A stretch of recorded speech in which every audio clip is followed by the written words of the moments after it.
All right, welcome back to Probably Shouldn't Be Recording This, episode 11. I am just finishing up work. We are now in the year of our Lord 2026. Um, I'm not the kind of person that makes New Year's resolutions, but this episode's kind of going to be a little bit about what I'm doing to better myself. And it's not because it's a resolution or anything like that. You guys will also have to. I'm trying to clip the mic to the seatbelt.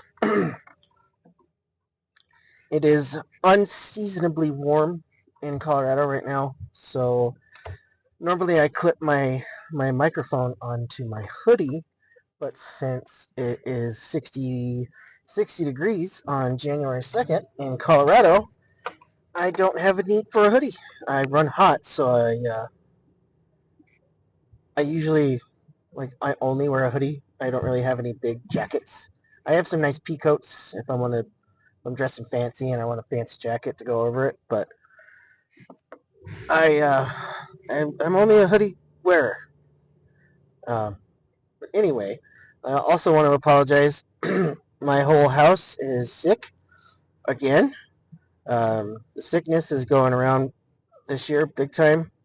There's a mega flu going around, like it's killing people in all over the United States, including like very healthy teenagers. So I mean, it's crazy out there. So just take care of yourselves, everybody. Make sure you're washing your hands, and if you're worried, please put on a mask. I know, um, I know masks are a hot button issue, but I mean they work, and there's proof that they work. So, but I'm not going to get on a soapbox about that.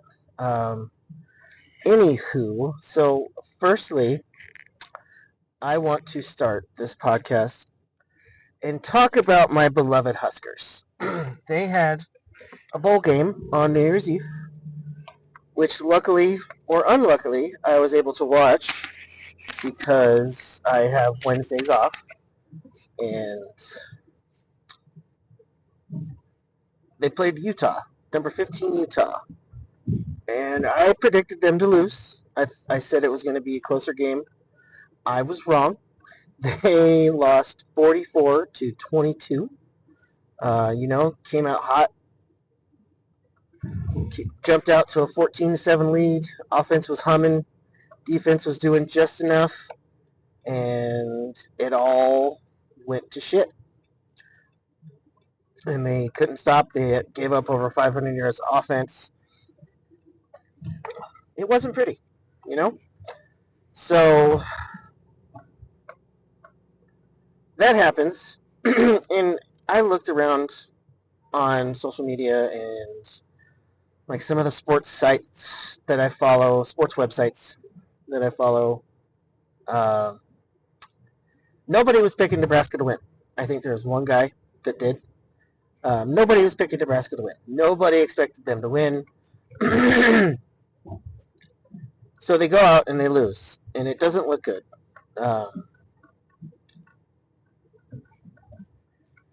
And then the results of that are Husker fans absolutely losing their minds because they lost a game that everybody thought they were going to lose.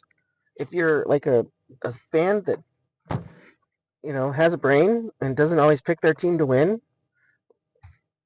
because that's just going to set you up for heartbreak and letdown.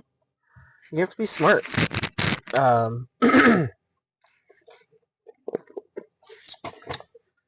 Yeah, so they got beat down by 22 points, and all these Husker fans are just like, "Oh my God, we're the worst team ever." I saw there was a thread on one of the sites I follow, Husker Online. There's all these people like, "I've had season tickets for 40 years, 50 years, and after that game, I'm not going to renew my tickets." Mind you, these same people sat through Scott Frost not having a winning season literally his entire tenure. and they sat through Mike Riley's one winning season. But they're going to give up their tickets after a blowout of a bowl game for a coach that's taken them to back-to-back bowl games for the first time in 15 years. They have a winning record for the first time back-to-back seasons in like 15 years. And I need to remind people again, Nebraska was the youngest team in the Big Ten. They had 90 players on their roster, sophomores or younger. And, they won 7 games. Am I pleased with that they won 7 games? No. I thought they probably should have won 8 or 9. But I'm a realist. I see what Matt Rule is trying to do. So, and I'm seeing, maybe it's just the site that I belong to, Husker Online. It's just full of just negative, awful people just saying awful shit about the coaches, the players, and I don't know. I'm just getting sick of Husker fans in general. I unsubscribed to the site, so I no longer will be paying a monthly fee. Just because I can't take the negativity.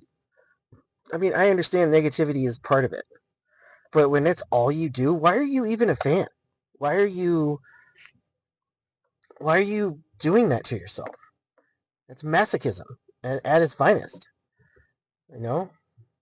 What's the definition of insanity? Doing the same thing over and over and expecting something different or something like that? I can't remember. But yeah, it was just, I'm sick of it. I hate it. I'm annoyed. And yeah, that's my thoughts. Transfer portal opened today. Huskers are scheduling visits with people, and the off season is for improving the team. And the classic joke around Nebraska is they've been off-season champs since 2015. And that'll probably start happening again once the players start committing and signing and doing all that. So yeah, it's just frustrating time to be a rational Husker fan. I know there's not many of us. I had a nice long conversation with my cousin who's of the same mindset. Who's very much on the control the controllables kind of tip, which is I am too. So yeah, Husker fans, fucking relax, go outside, close your computer. Oh my god, guys. Oh my gosh.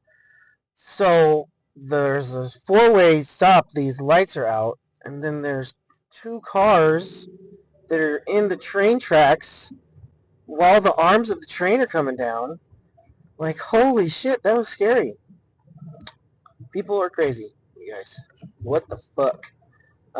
Anyway, so on to the main part of this episode. I really appreciate you guys listening. These podcasts are very awesome for me. As of next week, I will be on GLP medication. Semaglutide, I'm not sure how you pronounce it, but I'm starting that. And, right now, unfortunately for me, I am 5'4" and I weigh 236 pounds. And my BMI percentage is 40.5. So according to my BMI, I am morbidly obese. And I had a moment the other day where I was literally just sitting down to put on my socks, and I sat on our shoe rack, and it broke. And mind you, this is at 3 o'clock in the morning, so nobody else saw, but I mean, I was still so embarrassed.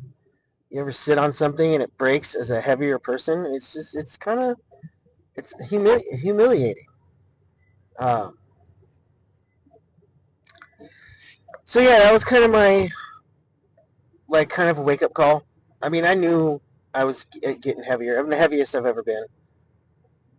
There's lots of factors. 3 years ago, 4 years ago, I had a brain hemorrhage, which led to me being immobile for a month. Uh, my mouth was definitely not immobile, so all I did was eat. And then, I've been diagnosed with clinical depression. So definitely your boy was eating his feelings all the time. And, I'm a husband and father figure to 3 kids and work odd hours. So it's hard to maintain a healthy lifestyle, healthy eating when you have 5 different, you know, uh, palates.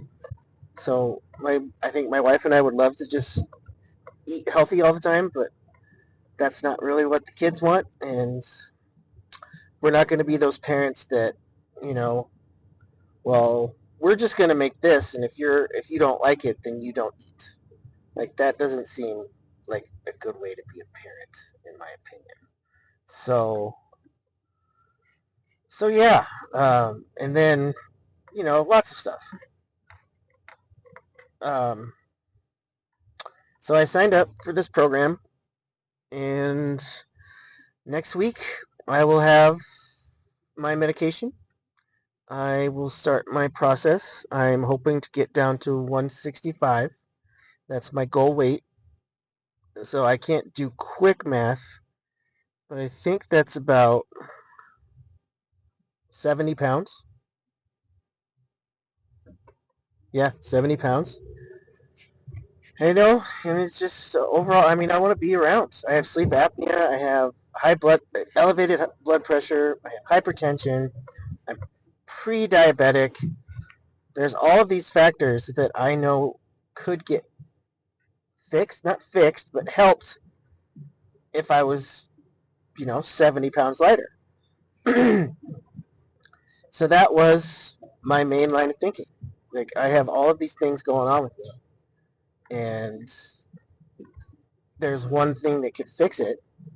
Well, at least start the process of it getting fixed and making it easier to achieve, like, better sleep, lower blood pressure, no longer pre-diabetic, and luckily I qualify because, like as previously mentioned, morbidly obese, and that process is gonna be interesting. I'm not going to take a before picture until I get the medication, but I'm very intrigued on what it's going to end up, how I'm going to end up looking. I have quite a few people in my life uh, that have done this whole process. And, my friend Ryan, he's lost over 100 pounds in a year. Um, a friend from high school, Christina, she's lost 115 pounds over 5 years. Another friend from high school, she's lost, I think she said, I think it was 90 pounds in a year. And, you know, if this is what it takes, then this is what it takes. I'm not a person that likes to go work out. I don't like sweating it around other people. Unless it's a rave, then that's different. Because then I could just vibe. Then it's the music, and then I'm good.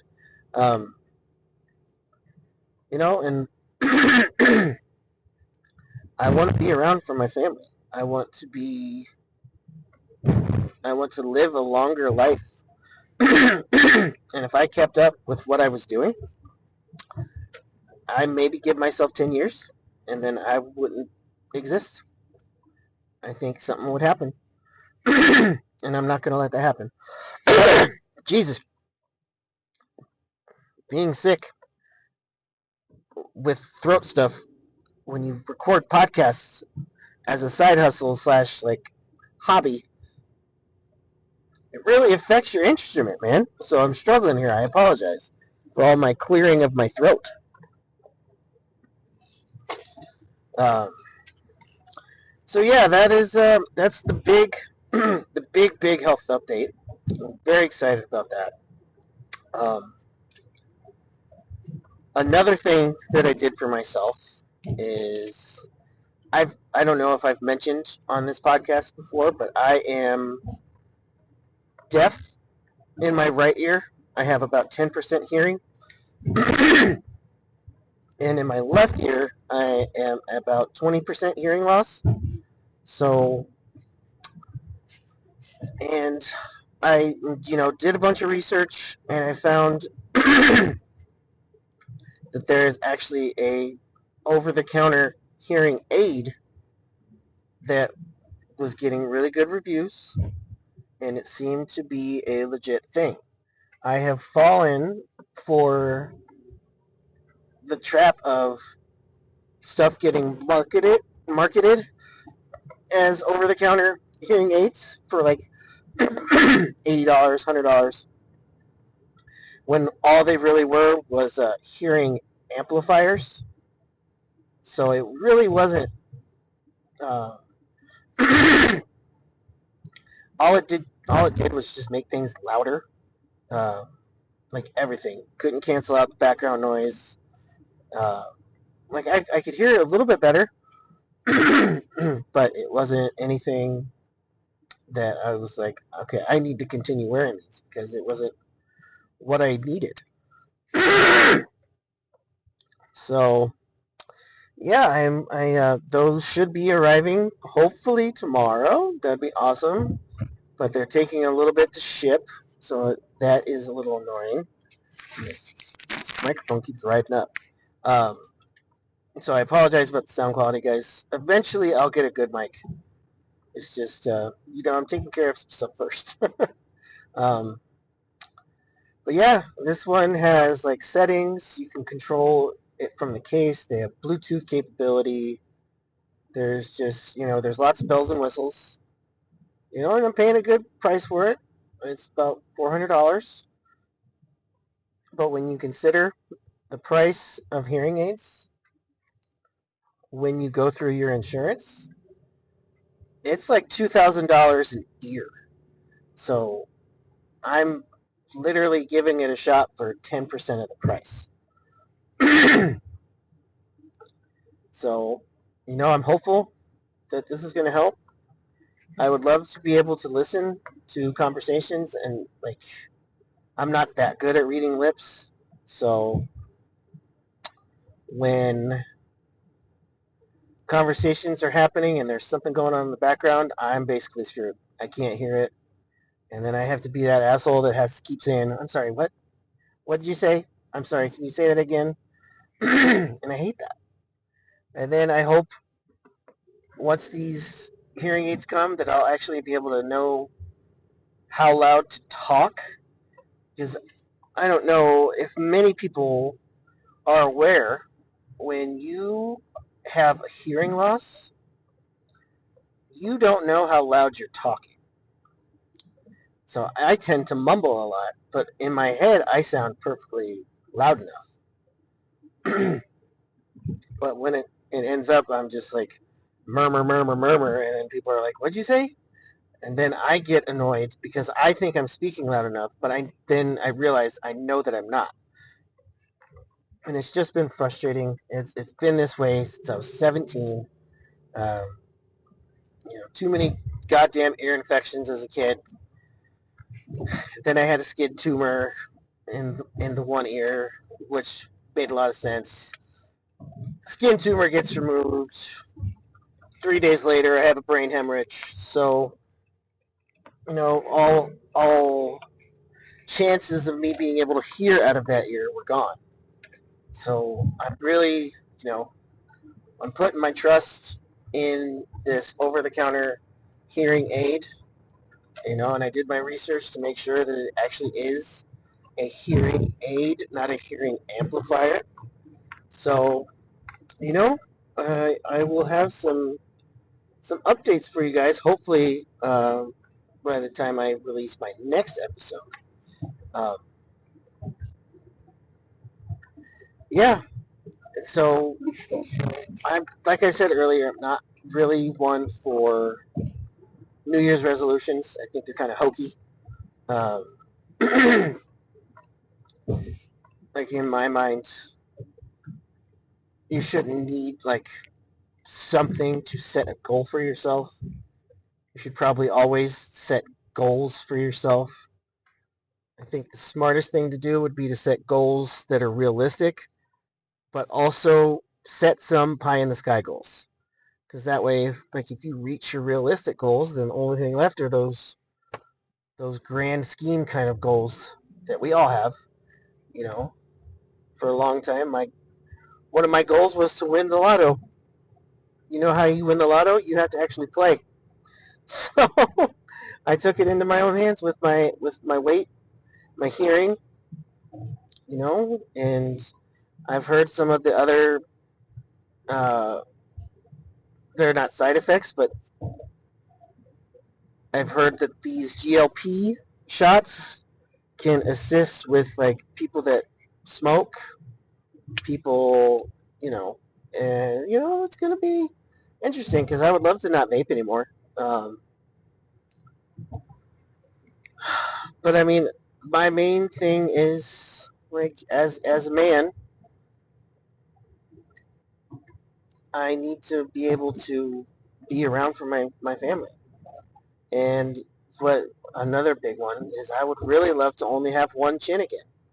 I've had a double chin for as long as I can remember because of, you know, and I'm also hoping with these shots and once I start seeing results, that will be enough motivation for me to, start playing basketball more, to start going on walks. Hell, maybe even becoming a runner, as weird as that would be.